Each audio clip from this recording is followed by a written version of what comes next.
Night டின்னருக்கு வந்து சேமியா உப்புமா பண்ணியிருக்கேன், தக்காளி சேமியா. யாராவது இப்போ தான் புதுசாக என்னுடைய சேனல் பார்க்குறேன் அப்படின்னா small letters ARK Vasanthi creators அப்படின்னு சொல்லிட்டு சப்ஸ்கிரைப் பண்ணிடலாம். ஒரு பெல் காட்டும் டச் பண்ணிடலாம், ஆல் அப்படின்னு ஒரு ஆப்ஷன் காட்டும், அது டச் பண்ணிடலாம்.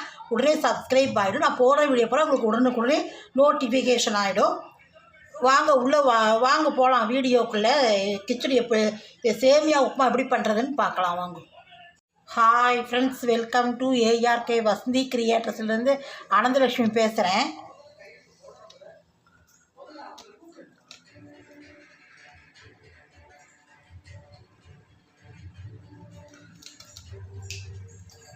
நம்ம டின்னர் தான் பார்க்க போகிறோம். டின்னருக்கு வந்து நான் வந்து தக்காளி சேமியா எடுத்துட்டுருக்கேன், வெந்நீர் போட்டுருக்கேன். நீங்கள் என்ன தான் வந்து இது பண்ணாலும் குழஞ்சி போயிடும்.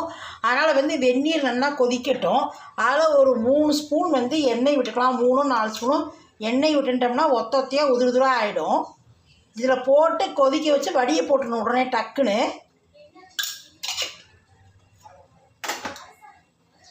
இது வந்து நான் 2 டம்ளர் எடுத்துட்டுருக்கேன் சேமியா, தக்காளி சேமியா. ஒட்டுக்கா 1 கிலோ வாங்கி வச்சுட்டுருக்கேன், அல்லது 2 டம்ளர் எடுத்துட்டுருக்கேன். இது தண்ணி ஒரு 2 நிமிஷம் கொதிக்கட்டும். இதை போட்டுக்கலாம். இதில் போட்டுடலாம், கொதிக்கிறது பாருங்கள். போட்டுட்டு உடனே வடியை போட்டுடலாம். 2 நிமிஷத்தில் வச்சுருந்துட்டு அப்போ தான் வந்து நமக்கு சேமியா வந்து ஒத்தையாக வரும். இல்லைன்னு வச்சுக்கோங்க, ஒரு மாதிரி கூழாயிடும். நம்ம வெங்காயம்லாம் வதக்கிட்டு தண்ணி விட்டு பண்ணோம்னா ஒரு மாதிரி கூழாயிடும்.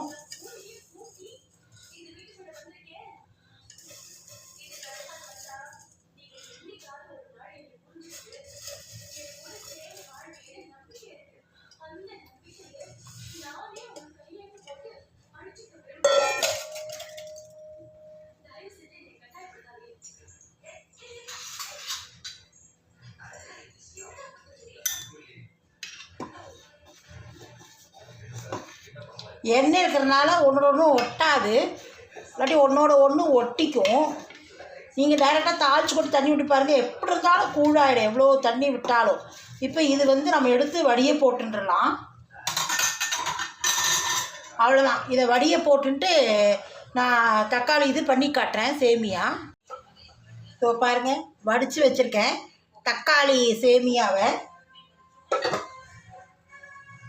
அதுக்கு வந்து வெங்காயம், சின்ன வெங்காயம் நறுக்கின்னு இருக்கேன். ஒரு 100 கிராம் இருக்கும் சின்ன வெங்காயம் நறுக்கின்னு இருக்கேன். இஞ்சி வந்து ஒரு இவ்வளோ பீஸ் நறுக்கி வச்சுட்டுருக்கேன், அலம்பி தோல் சீவி. பச்சை மிளகா 4 நறுக்கி வச்சுட்டுருக்கேன். கருவேப்பிலை ஒரு 6 எடுத்து வச்சுட்டுருக்கேன். இதெல்லாம் வச்சுட்டுருக்கேன். மீடியம் சைஸ் தக்காளி 1 அலம்பி நறுக்கி வச்சுட்டுருக்கேன். 1 ஸ்பூன் உளுத்தம்பருப்பு எடுத்துட்டுருக்கேன். 1 டேபிள் ஸ்பூன் கடலைப்பருப்பு எடுத்துட்டுருக்கேன். கடுகு 1/2 டேபிள் ஸ்பூன் போட்டுக்கலாம், வெடிக்கட்டும் கடுகு. எண்ணெய் ஒரு 6 டேபிள் ஸ்பூன் ஊற்றின்னு இருக்கேன்.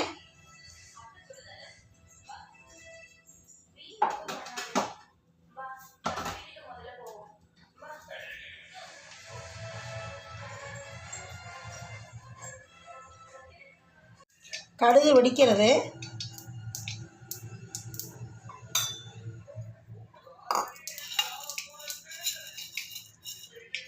கடலைப்பருப்பு போட்டுக்கிறேன். உளுத்தம்பருப்பு போட்டுன்றேன், ஒவ்வொரு டேபிள் ஸ்பூன் போட்டுருக்கேன்.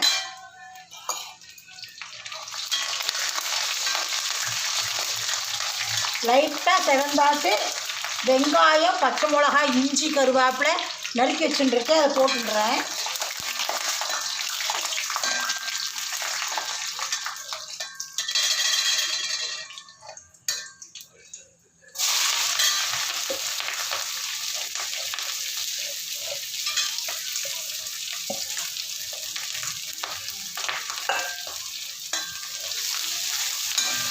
கொஞ்சம் நல்லா வதங்கட்டும்.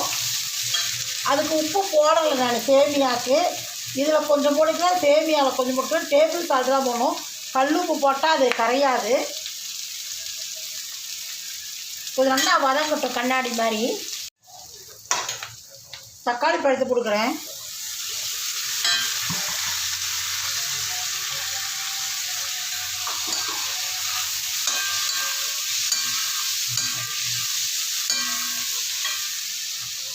இப்போ பாருங்கள், போட்டுன்றலாம்.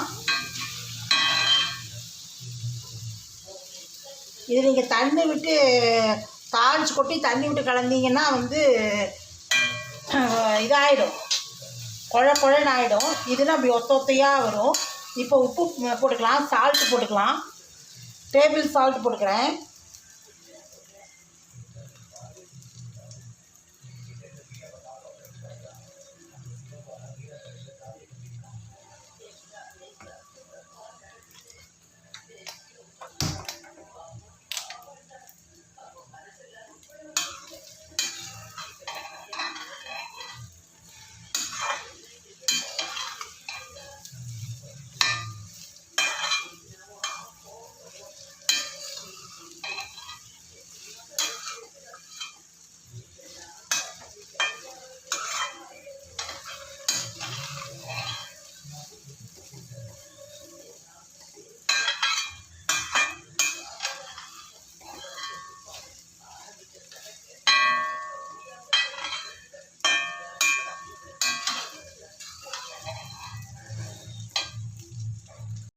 இதோ பாருங்கள், நல்லா ஒத்தையாக இருக்குது பாருங்கள்.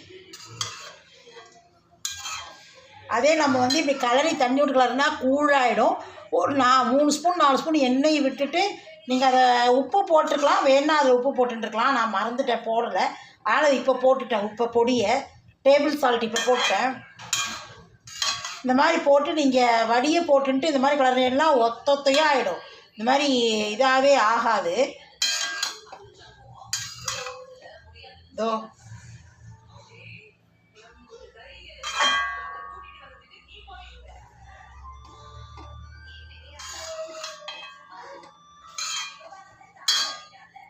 பாருங்கோ,